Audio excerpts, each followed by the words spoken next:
Hello there you gorgeous gamers, and welcome back to another Pure PlayStation video review on Pure Play TV. And this time we've got Minecraft Dungeons for PS4. I'm not the biggest fan of so-called dungeon crawlers, at least not in the traditional sense. Without realising it, I kind of am a fan of them, but only under certain conditions. Let me explain. One of the first dungeon crawlers I played was the original X-Men Legends on the OG Xbox. And again on the GameCube. I love that game, and I must have completed it a dozen times, maybe more. I didn't realise it was a dungeon crawler. To me, it was just a really good X-Men game. Then I discovered Justice League Heroes for the PSP, a similar game to X-Men Legends, but with Superman, Batman, Green Lantern and other DC favourites taking the starring roles. Again, to me it was just a really good Justice League game, not a dungeon crawler. And yeah, maybe it's not really good, but it was when I was a kid.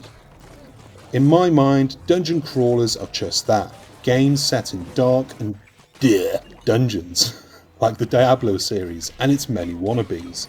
I've steered away from them because, well, they're just a touch too nerdy for me, and complicated. But games like X-Men Legends, Marvel's Ultimate Alliance and Justice League, they brought me into the fold without me even realising it, because they were really accessible. Minecraft Dungeons is this generation's X-Men Legends, complete with creepers and skeletons. The majority of my time playing Minecraft Dungeons has been in co-op with my 4-year-old boy, Charlie. You think that such a pairing would make for a very frustrating experience? Do 4-year-olds even know how to hold controllers? Yes, they do, or at least the one I'm in charge of does. He's been playing Minecraft since lockdown, so he knows the ins and outs of Minecraft, perhaps even more than I do.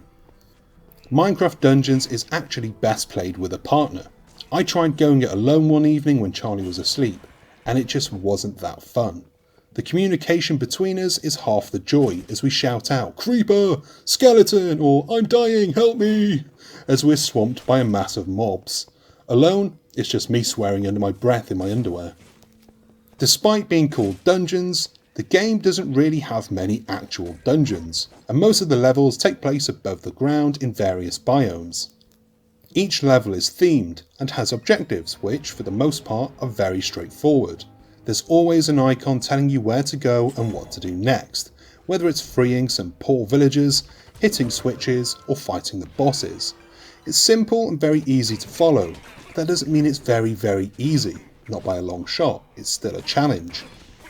Instead of having you pick a class from the start and play the entire game with that class, Minecraft Dungeons gives you the ability to customise your character on the fly, depending on what you've collected. You start out with next to nothing, but as you smash your way through the levels, you'll pick up loot. The loot that drops is dependent on what difficulty you're playing on. Me and Charlie played on the standard difficulties, levelling up our characters and collecting as many useful goodies as possible. Yet we still stumbled against some of the bosses. He's 4 years old, come on, he can't keep up with me, I'm a legend. Changing your appearance is done by assigning armour to your character. Your character has 3 slots, one for armour, one for melee weapons, and another for a ranged weapon. This is how you change your appearance, and for me, this is fine. I don't really care how my character looks, I just want the best stats. For some though, the lack of true customisation might be a bit of a bummer, but it doesn't directly affect gameplay, so it's not all that important. In addition to your main 3 slots, you also have 3 other slots for powers, ranging from firework rockets that can be fired from your bow, a magic shield that shoots out purple death beams, my favourite by the way, and more. Deciding on what to use and when to use it is useful, but not 100% necessary. It'll make your playthrough easier if you're constantly analysing the situation and making changes on the fly, but Charlie and I didn't do that. I change my gear between levels and upgrade my weapons with the points awarded from levelling up, but Charlie didn't. He's 4. he can't read yet. I would nab the controller off him and get him sorted out if I noticed he was dying a lot more, but that wasn't often. The gameplay itself is very simple too, and I'll go back to X-Men Legends as a comparison. You have your main button to hit, then your powers are all assigned to the face buttons, with the right trigger being used for your range attack. Each player has the ability to heal using L1 or LB on Xbox, but it has a cooldown on it so you can't just spam it. This forced me and Charlie to cooperate, because one of my powers was a healing totem that, when placed on the floor, gives players some health. I'd shout, "Charlie, come and heal," and he'd come bounding over, running away from the nasty mobs. We'd plan our attacks too, depending on how we died. You get a set amount of team lives, and once they're gone, it's game over and you have to start that level again. Discussing battle tactics with a 4-year-old is certainly a strange thing, but I've got to give it to the game and the designers. They knew what they were doing and it worked like a charm. Charlie learned a whole new genre of gaming and it brought me back into the fold with a game I can play with my boy. There's also pickups that you can get, which Charlie instantly recognised. He saw bread on the ground and he knew it was a healing item. Likewise with apples and meat, this stuff was all up for grabs, so whoever got it first, they got it. I would get annoyed and tell him that he didn't need that bread and my health was lower, and eventually we got to a point where he would ask if he should have it or if I needed it. Very kind boy sometimes, but not with sweets. Thankfully, the more valuable drops like armour and weapons are already assigned to each player, so there's no arguing over who gets what.